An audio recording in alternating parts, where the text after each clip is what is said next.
अना additional SP Jiribam district तोान ताब demand committee Iran होरतना मई Thar office का मई था तब कमांडो टीम तारा चलो एमआर निजाम पूरा कर्फ्यू तौर थंजिलोना पूर चले थोंग तेखीदना थोंग से मैं हल्क थोंग मैं गाड़ी अनी तौर थोंग पूरा तेखीदना हल्क यादना असो नागालैंड कहीं तौर मेघालय कोर हल्की से पोर उरे मैम नकजाने सामू अचौबे अचौब सामूसे पीप चेन मचा पुल थम खिन ले खोना थुदे सामू को चेन फलाउन मान तब तकदने अरे मैं मौ कहोद हंगनेब सिगी पुलिस तलोद्राना ए माना लेंगनी इरा लाइन तत्कने सुगिंग चिंगोने करीनो हंकाना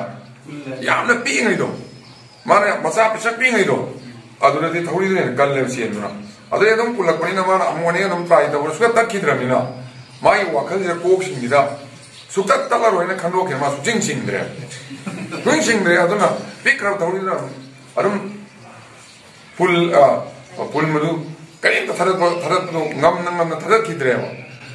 मसीसे मौतने तालपने वारी मतें लीगे फज वारीको अखोई कैलाश पर्वत है वारी कैलाश चिंग अचौब चिंजाव सिदा महादेव से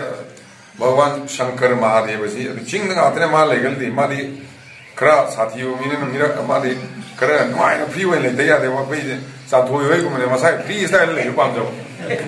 कहोगा वरागा तैसल मचू वरंग तैर तौर फ्री इंडिपेंडेंट नुआना लिंगना लेब देव मैम महादेव है लाई मैम खाई कल लाइने चिंजाव लेब गरुड़ है उचेक तारमनीको वरीद यांगरे एरोप्लेन मिसाइल कहोने माना महादेव शंकर महादेव से उनजगे कंप्लेन तौजगे कहो खनजगेना पायरग लाग की कहो मथक् कैलाश कहो से मथक तक फम कान मई बैठक मीटिंग अरुम तौर लेरमे लाई मैम अखोई तौर सूमायना मीटिंग तौर मथंग मथंग चंगरकान अखोई जोमराज चंगप जोमराज चंगकान कहो चंगप खन जोमराज है मी खंग जीवगने माना उगी मीसा पूरदोने पूगीदने मुन्न येंगान गरुड़ से उहोद उचेक मचा मचू मरांग मरांग तब अपिक उचेक उचेक गरुड़ कहोना जोमराज मुन्न येंगमुसी माना मीटिंग चंबगी महादेव की शंकर महादेव की भगवान शंकर महादेव की काल मैम लाई मैम मीटिंग चंबगी जमराज खितन थेमक लाजना लापन माना थेमक लापद उचेक ममित मुन्न येंगीबना चंग्रे गरुड़ से खाद्रे अस फजग्र उचेक मचा से होरें पुग्रे मा येंगेना नुंगाइतना माइबसीदा माना फलाउन चोंसिल उचेक से मखों चाप चपगा कर पायर किलोमीटर लिसिंग थाब जंगल सोंग्रम उचेक थादोपीरुरे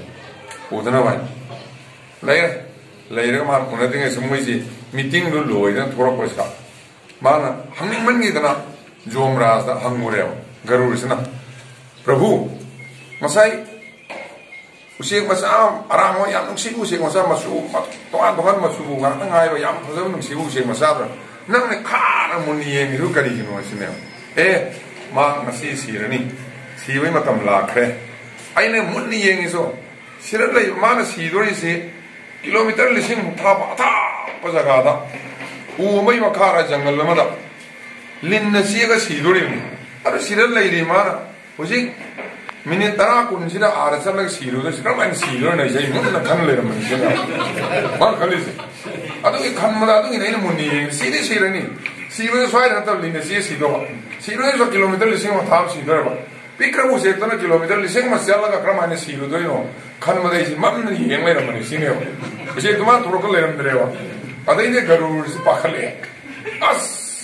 सिरम तारेना माना कन्न बोना पूरुरिनेको पूरन लोलुरिनेबा अदुगा लोलिने सिरोय पिरु ओयो यांदारबा अदि इसोर तंबाइसे जितना होनरस यारय को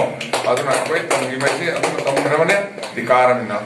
करी तौसिगे हायबतो अदर फोकस तौसे मयाम पुनो पुमाथं लेंबे कोई तमंता हनिंगा थागत सरी तिनबीरबा लापिरैबा बोर्ड कन्ना सरुक याबीखिबा मेंबर खुदिंगमा वर्कर खुदिंगमा इलेक्टेड मेंबर खुदिंगमा अदुगा अखोइगी पोलिंग कमिटी मेंबर खुदिंगमा को एना अनेंगाई थागाचरी मया पुनः खुंजरी